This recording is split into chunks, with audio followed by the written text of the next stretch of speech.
What do you want to be when you grow up? This has been a question I've been asked at least once a month for the last 10 years. And since I've entered high school, I've been asked this question probably at least twice a week. I always answer, something in the finance/business/entrepreneurship field or something in engineering. My little trick is to use all those slashes so people think that's only like 2 different things I'm choosing between, not 4. The truth of the matter, however, is I have no idea. Maybe you can relate, but I've always been interested in a lot of different things. I've been interested in finance, business, entrepreneurship, engineering for a while. But as time's gone on, I realized that engineering just probably isn't for me for a bunch of reasons. The business/finance world is full of a lot of grueling jobs and other careers that just don't interest me. And for entrepreneurship, I've probably spent over 1,000 hours making YouTube videos at this point. Between this channel, between a finance channel I used to have, a Minecraft channel I used to have, an affiliate marketing channel where I basically just sold a bunch of products that I found around in my house, handicap push-ups, or reverse rows. All around, a really great tool for hitting those hard to get muscles like the back and tricep. That was fun, there's some good videos there. And from these hours of YouTube, I found a lot of enjoyment. Why else would I spend 1,000+ hours on this? But once I started taking YouTube more serious, I realized there's a lot more stress to the gig than I first thought. I realized why YouTubers will always talk about how they can never stop thinking about YouTube. And I understand that because every day I ask myself the same questions. Is your channel going in the right direction? Do you have enough video ideas? Why aren't you working right now? And at the same time, why aren't you spending time with your friends and family? Why do I always lie to people and make it seem like I have it all figured out? Well, I don't ever want to admit that I don't know what I'm gonna do. Because in today's world, for people of my generation, you are heavily encouraged to start working towards your career path even before you graduate high school. So if you're in the ages between like 13 and like 22, when everyone's always asking you, what do you want to do when you're older? I'm sorry for you. I'm sorry for you because the pressure that this puts on people in my generation is not what other generations had to deal with. My parents explained it pretty well, so let me just do some quick hearsay. When they were young, they would focus their summers around just having fun, either having fun with friends, trying to find some boys or girls, or to get a little better at basketball. Nowadays, there's just so much pressure from everyone in society and the people around you to not just have a productive summer, which is something that I like to talk about on this channel and advocate for. No, people want us to be heading towards our desired career right now. Ever since I've entered high school, a majority of me and my friends have been taking liberal college classes in order to speed up the college process. These classes condense 15 weeks of material into just 5 weeks. I'm taking 2 of those classes. And while this can be very advantageous to the students that do this, these classes are part of the pressure that teenagers and young adults have to face in today's world, where you have an increasing emphasis on academic achievement and which college you're going to be going to. You need to have an A+ in everything, be the leader of the sports team, be part of many extracurriculars, do lots of community service. Okay, maybe that one's just a good thing, I'll give that. Basically be the LeBron James. Oh, I mean Michael Jordan of school. Whew, that was close. Almost got the right answer. And it is just a little side note, but I haven't really seen any parents that have really ever explained to their kids that college isn't the only path. The only time I see kids with supportive parents on non-college paths are when those kids found out and researched themselves and brought it to their parents. I'm not saying this is intrinsically bad, but it is interesting that in a changing world, parents aren't trying to look for other opportunities and bring other opportunities to their children. And if this wasn't enough pressure, kids spend on average 4.8 hours a day on social media. 4.4 hours for boys and 5.3 hours for girls. I can definitely confirm this is true because the girls I talk to definitely spend a lot more time on social media. Problem with social media is that it curates the most successful, the most attractive, the best teenagers right onto your home feed, making all these teens just feel real bad about their situation. Alright, what's your big point? You've probably lost like 70% of the people of this video from all this yap. And while I am sorry about that, my big point here is there's a lot of pressure on you, and it's okay to not be sure of what you want to do.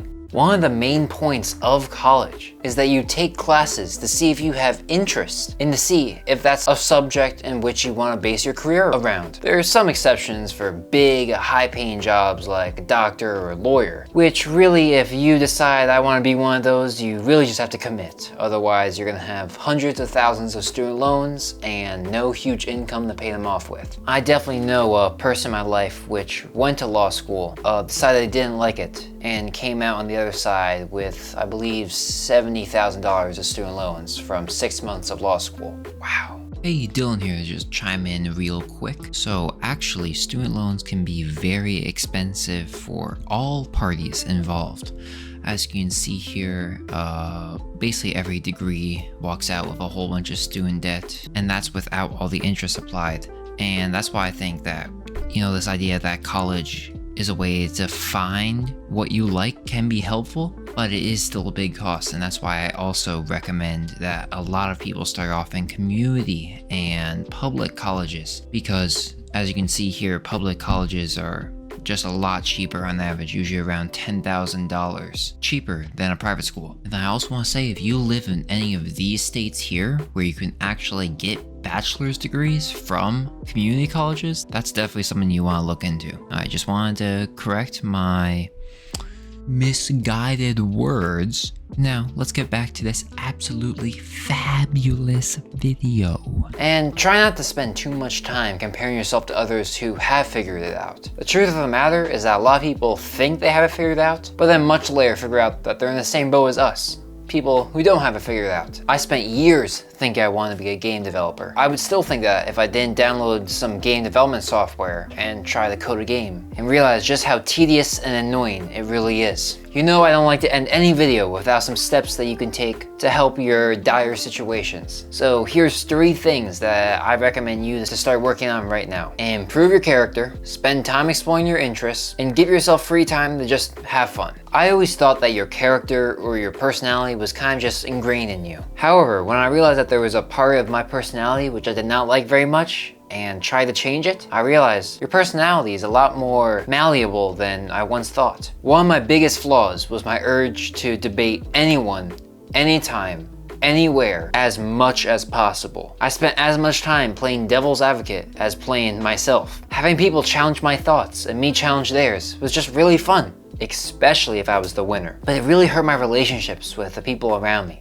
It strained my relationship with my mother. It strained my relationship with my dad. It made my friendships more tenuous, and you could feel a lot of tension after one of these debates happened. And so I took it upon myself to try to reduce the amount I wanted to argue and debate with people. Whenever I could feel my urge to debate, I would almost meditate it away in a sense. I would notice a feeling, accept that it was a feeling that I had, and then not indulge in the feeling, let it just fade away. I didn't see huge progress for the first 1, 2, maybe even 3 months. But after I started trying to make this change, maybe 2.5 years ago, I've seen a huge decrease in how argumentative I feel about things. If you actually care about the Briggs-Myers personality thing, I switched from being a debater to a commander. From my experience, character development and changing your personality can only really happen from self-awareness. I'd like to change what I said there a little bit. From my experience, a lot of my character development has come from other people pointing out what flaws I have. And so I'd just like to add that other people can also keep you accountable and help in your character development. This is why I compared me changing my personality to meditation, because the self-awareness of meditation is what really helped me. You have to be aware of how you're acting in order to change how you're acting. The ways you can become more self-aware is through journaling, and it doesn't have to be something that you do every single day right before bed. You just journal when a big thing happens. Write down your thoughts, write down how you're feeling, write down what you're gonna do about it for the future. I actually have a video in the works right now explaining in depth how you can do this journaling method and what benefits it will bring. So make sure to subscribe to the channel, or if you're watching this a week or more into the future, check the description below where you'll find the video. Speaking is not my strong suit. Next thing you can do is reflect. Basically just journal, but in your head. After something happens, just spend 5 or so minutes. Just think about the situation, think about how you felt during the situation, and think about what you can do differently moving forward. Meditation is really good for self-awareness because it trains your mind to be more aware of what's happening around you and less likely to just be distracted by constant thoughts. Praying is really good too. If you're religious, praying is a way of reminding you of God's presence and how He's always watching, which sometimes religious people can forget. So if you ask God for support in your character development and to watch over your development, you're gonna feel wrong when you do what you're not supposed to do in order to develop your character, as God's right there watching you, and you'll feel a lot more guilt about it, and then take more action as a result. Make sure you spend time exploring your interests and possible career paths that you think you might be into. You don't have to wait till college or for the workforce to figure out what you like. Places are actually surprisingly chill with teenagers just asking to shadow for a couple days or a week just to see what the business is like. My school is unique in this regard, in which it gives me a week off every year to go intern with a place that I think might be a possible career for me. First year, I interned with a game developer and saw it was definitely not for me. The next year, I interned with my state senator and saw that this is something that could definitely be my career, but it should be something that is an addition onto my life and not my main source of income. It also seemed like it was something where super young people just weren't meant to be, which was a hard pill to swallow, but I thought that was the right choice. And this year, I went to a local company which helped connect entrepreneurs around the local area. It was pretty lame and definitely not something I'd be into. But you don't need to do this through your school. You could just find a place where you'd be like, maybe I want to do that as my career. You find their email, you send over an email like, hi so-and-so, my name is so-and-so. I'm emailing because I'm just really interested in this career path that you're a part of. And I was wondering if you'd be okay if I could come in and intern or shadow you for a couple days or a week to see what it's like and see if it's a career I want to pursue. Thanks so much, so-and-so. Just like that. Send that to like 10 different companies. A couple of them are probably gonna say yes. And of course, if it's something that you don't really need a prior company to exist for, like YouTube, just do it. Do it! Just don't fill up your schedule too much. I didn't think I'd ever say it, but just like all the older people around me have been saying, I really did have a lot of free time when I was younger. I'm saying this as someone who's on their summer break going into senior year of high school. Because when you have 2.5 months to do whatever without any responsibilities except for a few chores, make sure you take advantage of that time before life cuts it short and you trade off this freedom for responsibility. But this responsibility gets you a family and a loving marriage and children, which is something that most of us are okay trading off. You only get to have this amount of free time once. And so try to make the most of it. Try to do things that you wouldn't be able to do if you were anchored down by a family. Don't be super extreme and try to make every day this glorious, fulfilling, happy day like some people on YouTube try to tell you. But every day does not need to be spent trying to advance your career. One of the best ways to help with having more fun is to reduce your screen time a lot. Because if we're being honest, a lot of the time we spend on our phone, we don't even enjoy that time. We spend so much time on our phone just because the design of the phone and the design of the apps are made to specifically keep you on them as long as possible. Check out this video right here, where I show you how you can save 10 years of your life in just 5 minutes by learning how to use your phone in a more healthy, time-efficient manner. And don't forget to build your character, enjoy your summer, and think better. I'll catch you over in this video right here. Thank you guys so much for watching.